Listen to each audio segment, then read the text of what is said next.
I've been married to my wife for 10 years and we're a mixed-race couple. I'm Asian and she's Caucasian. I've gotten along with her family, MIL, BIL, SIL. But I always felt like her father-in-law and other sister-in-law, Sarah, never liked me.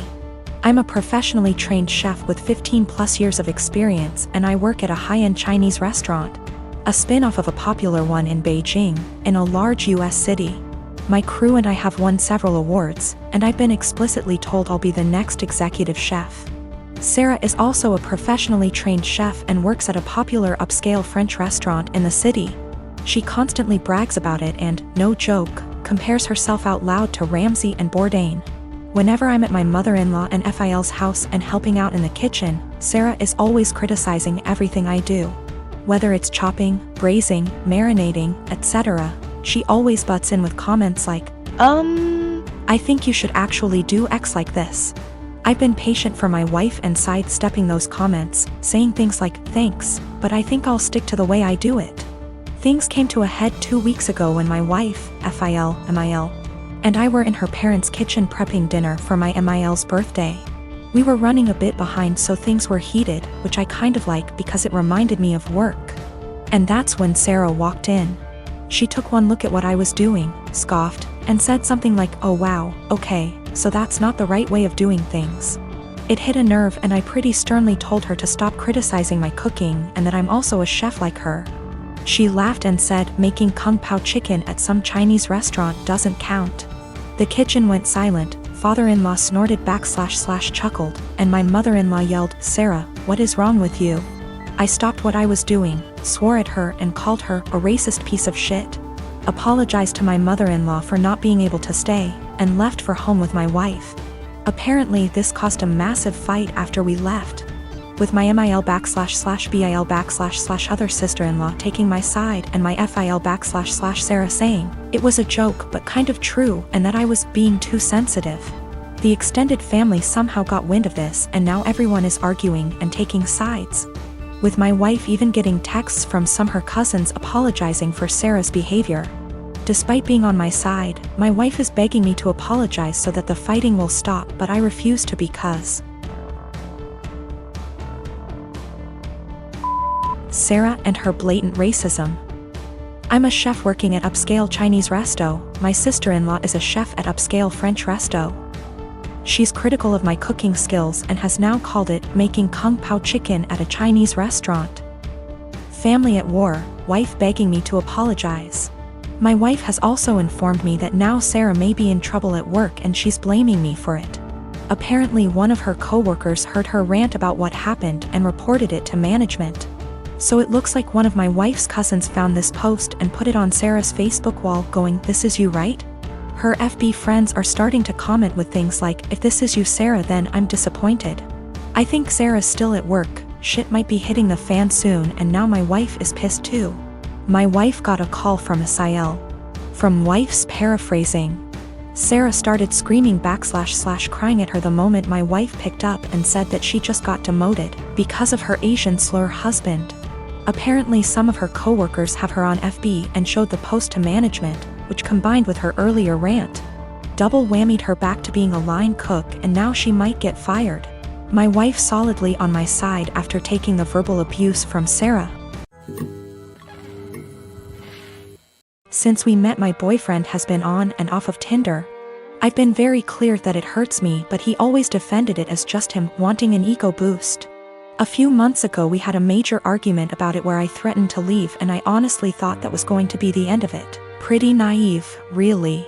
Also, I should note his ex before me left him for this very reason. I feel like an idiot for thinking he'd ever change. Today I woke up and realized he'd been using my phone and his email was logged in.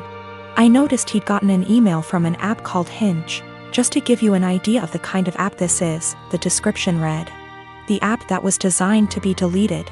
Great. My stomach instantly dropped. I logged into it with his phone number and he's put up profile pictures of him that I've taken when we've been on days out together.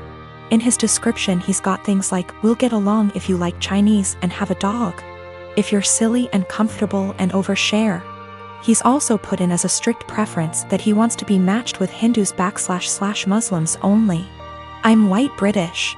I knew something was going on yesterday but wasn't sure what. He was acting differently and it was making me so anxious. He had the nerve to tell me that I must just be hormonal? I think the worst part about it is his reaction to all of this. He heard me crying, acted concerned and then saw me with his phone. At which point he just took it from me and went back to bed.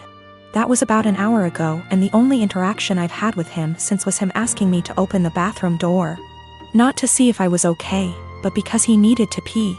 I'm obviously hurt by the fact that he's on this thing, but I think I'm more shocked by his total lack of guilt or response to me being upset. I'm so angry and there's nothing I can do with it. I'm so embarrassed about the situation I don't want to tell my family / friends how he's treated me. And I can't even talk to him about it because he's refusing to address anything's wrong. He's still in bed. I don't know what to do. He's brought my self-esteem down so much that I feel like I can't be without him, but I know I can't stay in this situation. Should I even bother trying to talk to him or should I just leave? I've taken screenshots of everything and initially I was going to send them to his family but thought against it. The thing is, if I just leave there's literally zero consequences for him. He gets what he wants. He gets the freedom to go on random dates with no guilt. It just seems so unfair that I'm the one left heartbroken and he gets to party up. I got myself and my stuff together, packed it in my car and left. It felt impossible. There was a lot of stuff and I was a wreck, but I managed it in the end. Throughout the whole time, he was just in bed pretending to sleep, which made me angry more than anything. I felt like he couldn't care less. We'd been living together for 2 years, but fortunately, in September I decided to get my own student apartment. Obviously, I knew then that things weren't going well and thank God I made that decision because now I have a place to stay. Whilst I was sat on the driveway in my car ready to leave, I got a text from him saying, "I'm not going to insult you by asking you to stay or to come back, but could you please leave the keys to the house?"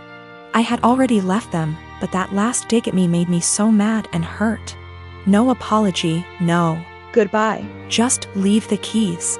I guess that's my closure.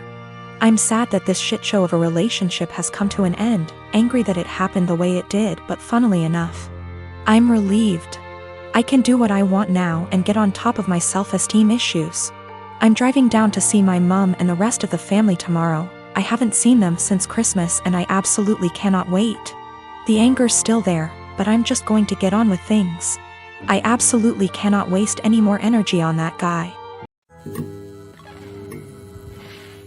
My boyfriend started asking to join me in my girls' night in. Every time I tried to say no, he'd be like, "I have to join or you'll have to cancel." It made me and the girls miserable having to sit there with him in the middle.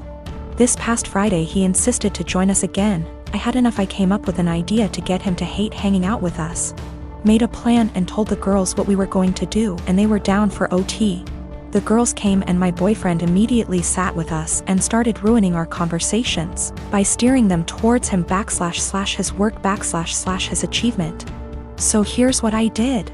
I started bringing up gross / embarrassing subjects and the girls were eating them up by talking about them in details.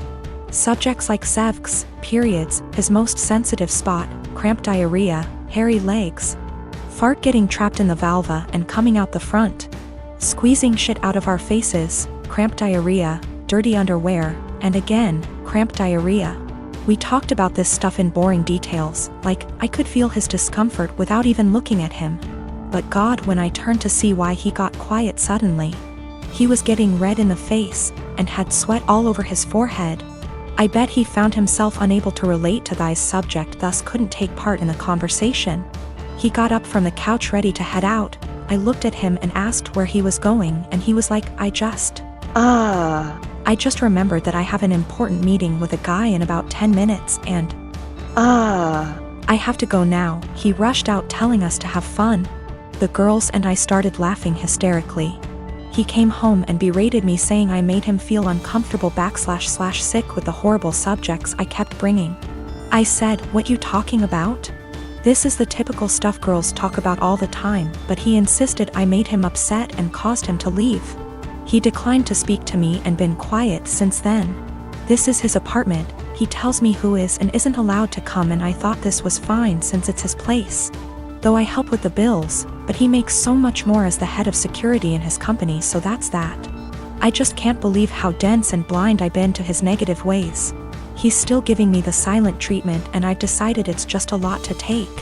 And so I'm temporarily moving in with one of the girls and will now be definitely reconsidering few things.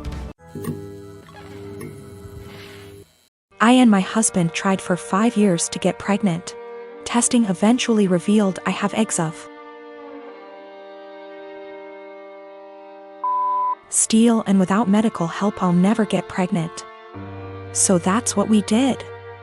Gave our samples, 1 petri dish, and 9 months later I have 2 beautiful fraternal twin boys. Jack and Adam. Thing is, Jake has a condition. Without going into detail, requires a shot once a week. Once he is older he can take pills. I went back to work and mother-in-law offered to watch the babes. She's wonderful. I trust her 100%. They were 9 months. Now 16 months. During this time she would give his injection as we had a schedule. 10 a.m. before snack and nap. Worked very well until a month ago when she gave the shot to the wrong kid. Now they may be fraternal, but they look identical. I'll be honest, my husband and I even mix them up sometimes. Everyone does. She immediately noticed her mistake, called 911, and they were transferred to hospital. By the time I got there, Adam had been given the reversal agent and they were both happily sipping on juice, loving the attention. We went home the same night, told to push fluids. He was never in danger. It's a very slow-acting medication that, at worst, would have given him diarrhea in a few days. Mother-in-law was beside herself. I tried to ease her worry, but she refused to babysit, so to daycare they went.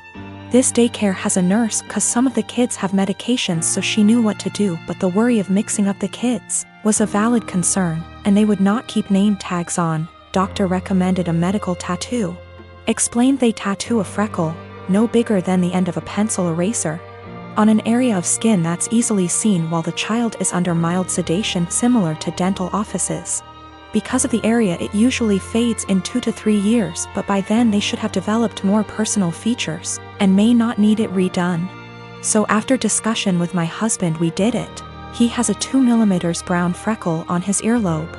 From entering the office to leaving it took 30 minutes. Never felt a thing. Mother-in-law lost her shit the second I mentioned a medical tattoo. I tried to explain, but she just freaked out, so I put both kids on the floor and told her to pick up Jack and find the tattoo. She picked up Adam, so I handed her Jack, and after 20 minutes still couldn't find it. Stripped him to his skivvies. I finally pointed it out and she went, "That's just a freckle," I just said. My point exactly. Adam doesn't have a freckle there.